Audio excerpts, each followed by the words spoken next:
Hey everybody, I'm going to do an update on the Holland Lot babies that are about to be ready for reservation. I'm going to try and explain a few things, and in that way that it answers a lot of questions that you may have. First of all, I want to say I appreciate all of you that have been patiently waiting. I know we went through several months where that we didn't have any litters because of the weather and that sort of thing, but now we have an abundance. I think we have 30 plus babies that are going to be ready here soon. So I want to talk to you about reservations so you know how to plan, what to expect. So when we do reservations, the way that that works is we will have a date which is going to be at the 6-week mark of the rabbit's age. So it's 6 weeks old. On that day, we do reservations.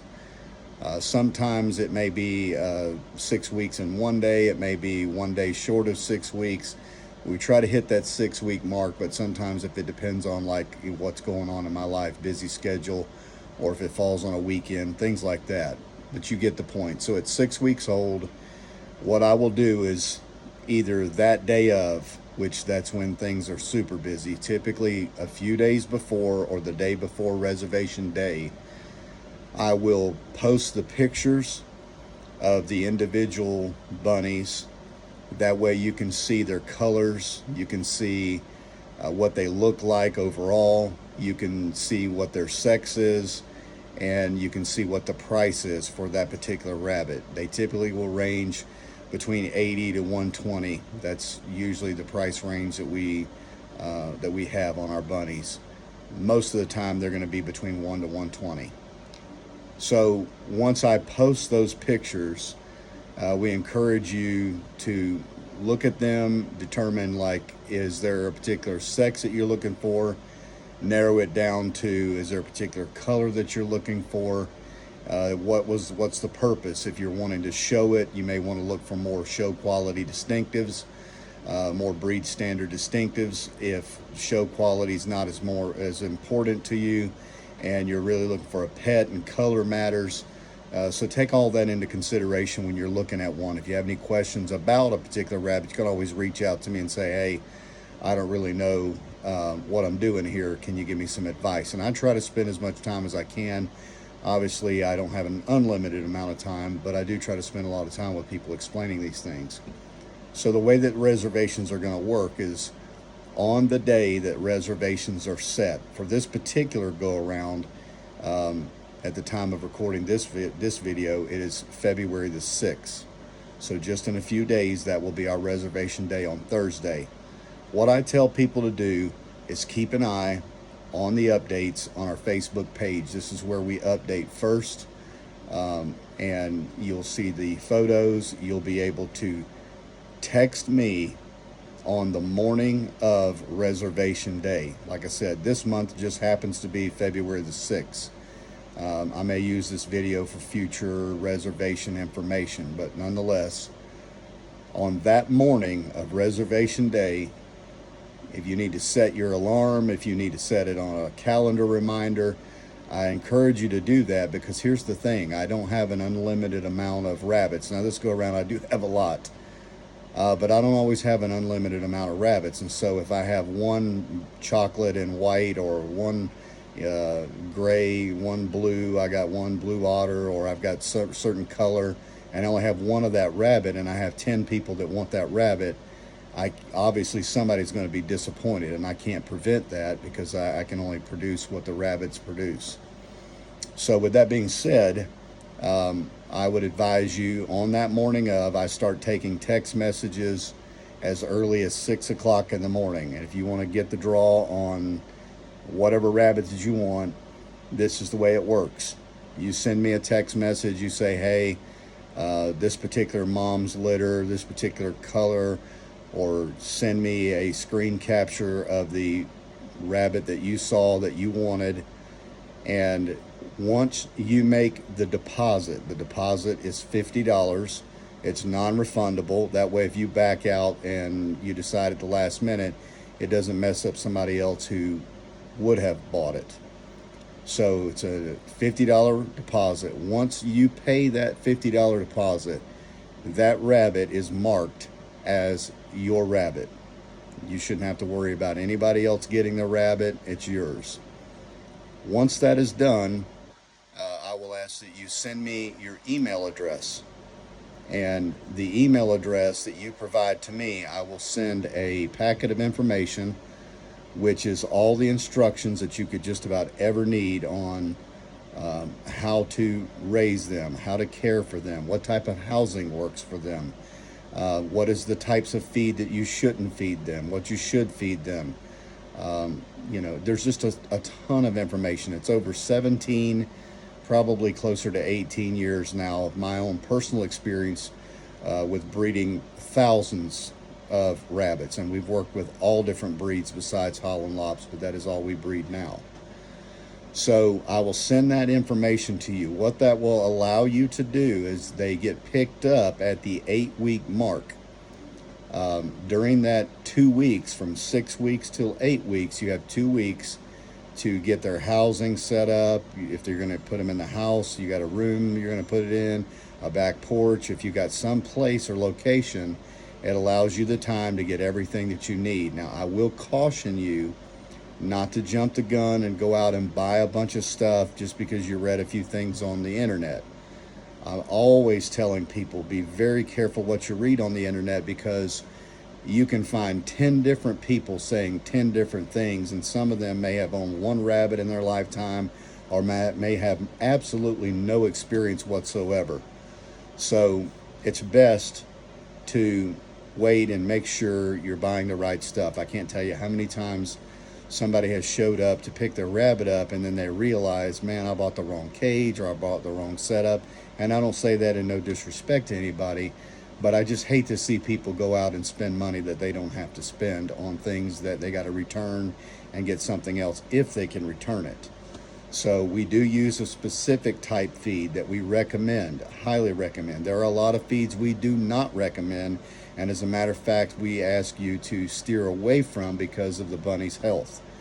Speaking of health, I know we're on reservations, but I want to make sure that you understand health is one of the single most important things to us in producing a rabbit. Above color, genetics, above everything, we want to make sure we're able to give you a healthy rabbit. As long as I've been doing this, one of the most disappointing things is for a family to get a rabbit, and because the breeder didn't take the concern or care or caution, they gave it to the people that bought it too early.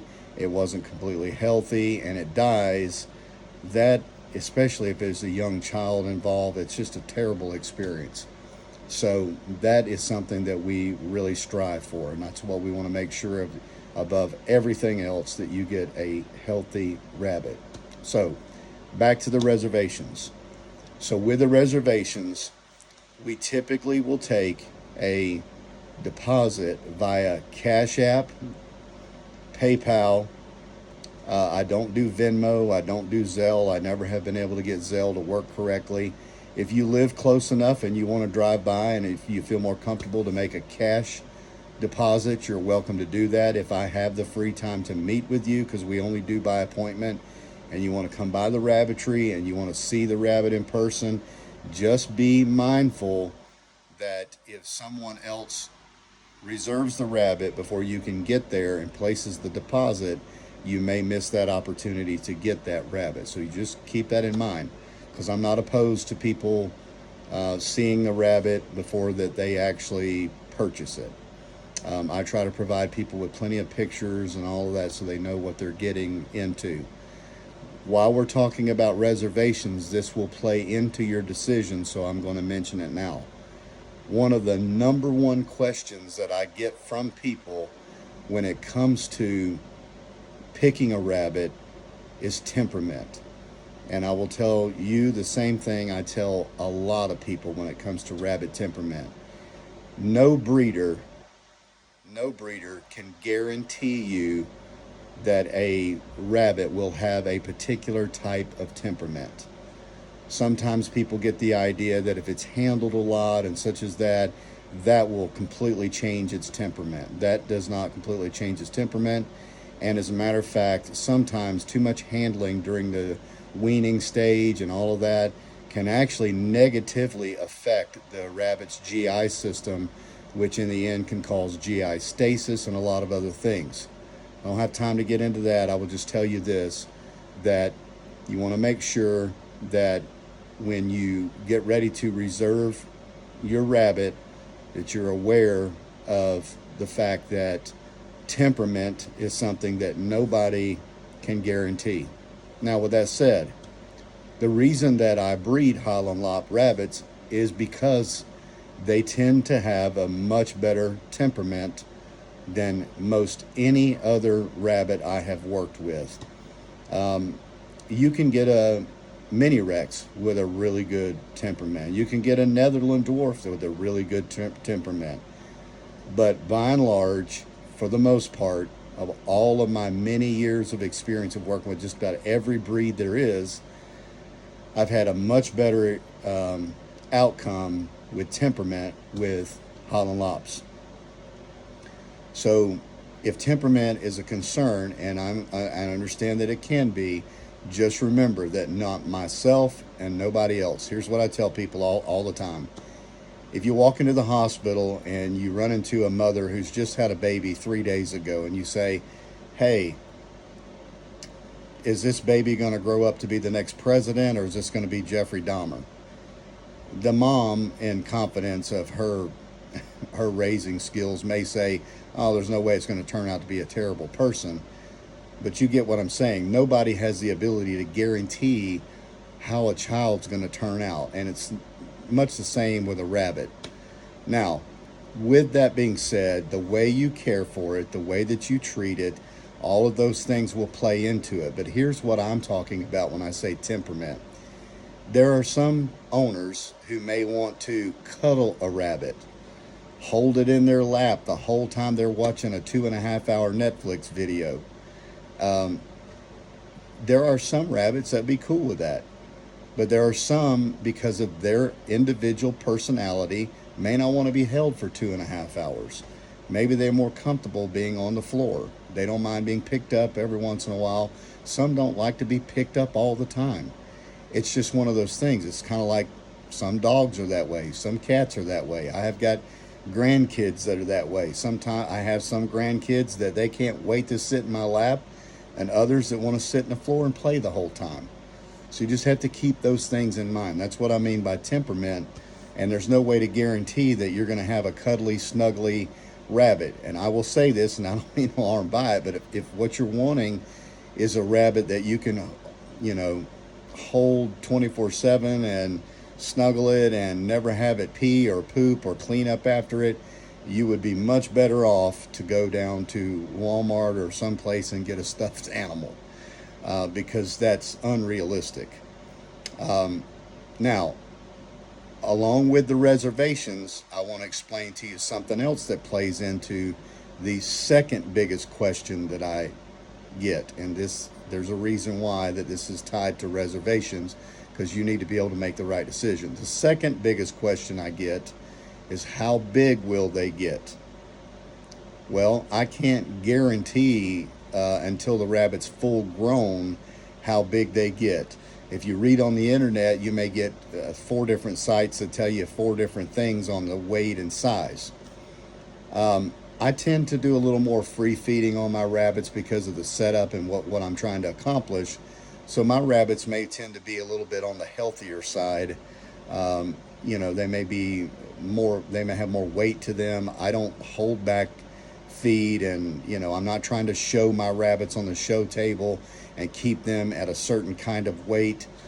And plus I breed does, and just like some of the women that may be watching this, anytime that a rabbit is pregnant, they're going to gain weight. So if you come to our rabbitry, which we encourage, and you see we have does, you're going to see they may look larger because they're with a litter, or they've recently had a litter. But for the most part, what I try to encourage people to understand is that if you're looking for the smallest rabbit, maybe look at a Netherland dwarf or a hot tot or something like that. The Holland Lop is not going to be the smallest rabbit that you can get.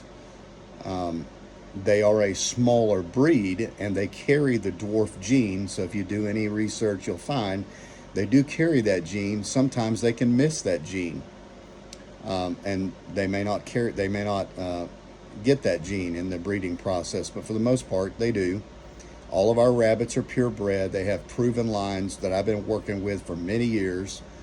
So that being said, you can tend to expect that our rabbits are going to be anywhere on average between 4 to 7 pounds, depending on if it becomes a broad doe, if it is a male, a female, you know, whether you're feeding it a good feed, feeding it all the time, overfeeding it, feeding it a lot of sweets and treats and things of that nature. But they are on the smaller end. They're not they're not like a New Zealand, they're not like a Flemish Giant or something like that. So they are a smaller breed of rabbit. Sometimes people say, well, what about a mini lop? Well, believe it or not, if you do some research, for the most part, mini lops are typically going to be larger than a Holland lop. So I know the wording is strange there, but that's the way it is. So that ties into the reservation so you can make the right decision. The third question that I get a lot, and I want to address, is do I get a male or do I get a female? Well, just like a lot of things in life, they have their pros and they have their cons. If you read online, you may read where that some people tend to think that males will be friendlier. That can be hit or miss. Sometimes they can be. Females can be a little bit temperamental when they want to be bred. There's a lot of things like that that I can't 100% guarantee. But in terms of which one's going to have a better temperament or which one you should get, it really comes down to, first of all, what you want. And you should make sure that whatever you get, that you understand the responsibilities that go along with it. So if you get a female or a male, it wouldn't be a bad idea to have urine guards around the outside perimeter if you're going to do a cage. If you're going to litter train them, there's a lot of things that you can do that are going to determine the type of setup that you're going to go with. So just keep that in mind. So it's not necessarily that one is better than the other, but I will tell you this, which leads into the fourth question I get a lot, which is about should I get one or should I get two? So if you think that you may later want to get a second rabbit, it's really better to get two at the same time so they can bond and grow together, but never get two males. It's not worth the risk. I think in all the many years I've been doing this, I may have had 1 or 2 times that I can ever recall that two males didn't try to kill each other. And they will fight and bite, and because once they become usually around 4 to 6 months old and older, they become alpha territorial, maybe I guess is the way to say it. So if you decide you want to get two rabbits, then you're going to be better off to go with a female if you think you're going to get another one later. So just take that for what that's worth. But I do like the males. If you're just going to get one rabbit, a male is a good decision, and you don't have to deal with all the barking, biting, things like you would typically do with a dog. Sometimes people will ask me, say, well, do they bite? I've never been bitten by any of my rabbits. I cannot ever guarantee that one won't try to nibble on your finger because it thinks there's a carrot on it or something. I don't know. But as far as being bitten, I've never been bitten by any of my rabbits. But I'm not going to say that's not a possibility. I mean, there's no way I can guarantee that. The other question that I get a lot, which will determine maybe what you might want to get for reservation to determine whether or not you want to get a second one that you already have one, is about having them fixed. No, we do not fix our rabbits. It would be unrealistic price-wise, and I'm going to be honest with you and tell you what a lot of breeders may not want to tell you because they're afraid they can't sell theirs, is it is very expensive. Not a lot of vets do the neutering and fixing of the rabbits. If you decide you want to get your rabbit fixed, you think it's the ideal thing to do, then that's great. I have no problem with that. I think it's a good thing. It's wonderful. But I would advise you beforehand, if that's what your ultimate end goal is, to go ahead and call a couple places to find out who does it, find out how much it costs. How much does it normally cost? I've heard it down around $250, and I've heard it up around $750 to $800. which puts it, from what I have experienced, somewhere around 450 to 550 seems to be somewhat the average. That's a lot of money just to fix a rabbit. So just keep that in mind. That's why I'm saying it's really important before you reserve a rabbit to know what you're getting into, and I want you to know 100%, all of that. So that is the deal. So we started on reservations, and I'm going to try and wrap this up here in just a minute. Didn't mean to be this long, but there's a lot of information that I never have time to sit down and share with everybody. So hopefully this will be of a benefit to you. So on the morning of, I want you to make sure that you are ready to contact me with the rabbit that you're interested in. Be prepared to make the payment. If you need to download Cash App, do that now. If you need to make a PayPal account or a Cash App account, go ahead and do that now. That way you're already ready for that. If you want to look back at previous litter updates that we have when they're much smaller and see if there might be a litter that you're more interested in, go ahead and refresh yourself with that, so that when I post the updated pictures, you'll have a better idea of what you might want. Now, I've tried to cover most everything that I can think of up to this point, but we will be posting updated photos, and it's going to be a lot of work for me on my part because I have a lot of babies. So in the next couple of days, keep your eye out for all the updated photos, and hopefully I've said everything, shared everything you need to know. And I want to say I really appreciate all of you folks for being patient, and also for being a part of what we're doing at Apopka Hollins. And we hope to see you soon. So the 6th, the morning of, as early as 6 o'clock, I'll start taking the reservations. I don't take them sooner than that, before that. And I don't take Cash App payments. If you've bought a rabbit from me before, do not send a deposit until you and I have agreed on the price and sent you the Cash App or PayPal link. All right? Well, hopefully I'll talk to you in a few days.